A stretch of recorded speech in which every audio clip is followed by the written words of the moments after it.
So I thought I would take the opportunity this week to clear up, hopefully once and for all, a question that seems to be eating up the media and absorbing huge amounts of column inches and huge amounts of airtime. And that's this pressing 21st century question. Is this a hate crime?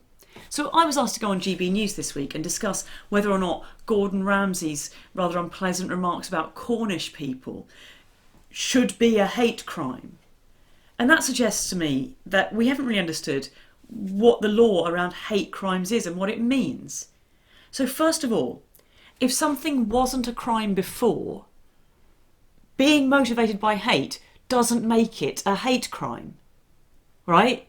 So you can wander around your own home and say anything you like to yourself or to people around you who agree with you and are not bothered by what you're doing. You can eat a sandwich overloaded with hatred for LGBT people or whatever it is that your bugbear is about.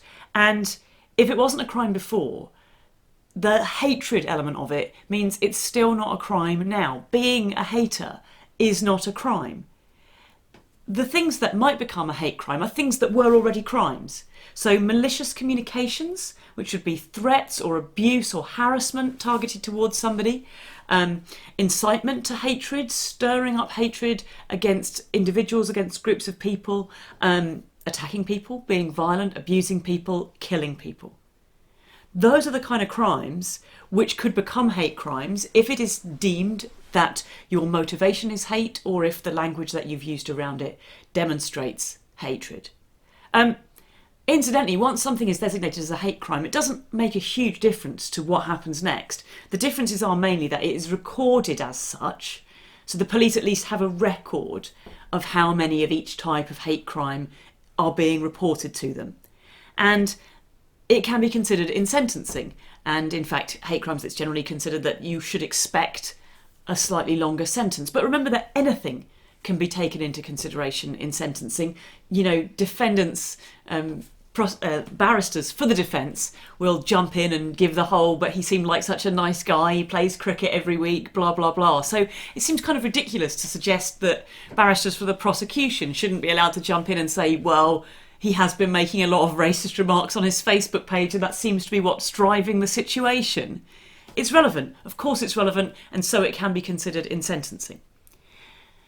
There are currently 5 characteristics which are considered protected where, yes, crimes motivated by hatred towards these groups are deemed hate crimes, and those are race, religion, disability, sexual orientation and transgender identity. And that's a little bit contentious, to be honest, mostly because it doesn't include sex or gender. So just if you hate women and that's why you're committing your crimes, they're just crimes, they are not hate crimes. And I personally would quite like crimes where women have been deliberately targeted out of hatred to be included in the statistics and the possibility of longer sentencing, but they're not. Some police forces, interestingly, do, as they are entitled to, add to the list, and the one that they typically add, 11 police forces, add subculture to that, and that comes out of the murder of Sophie Lancaster, who it is widely understood was targeted because she was a goth.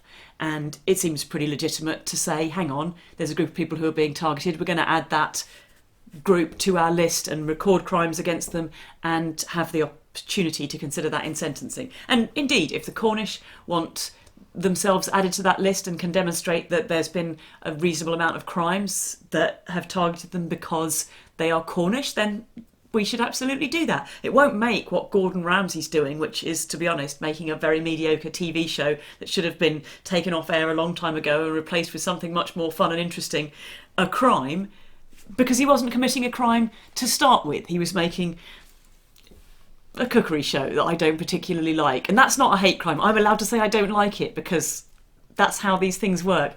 Nothing is a hate crime unless it was a crime to start with. Now, let's get on with using the media to talk about the important issues. Thanks. See you next week.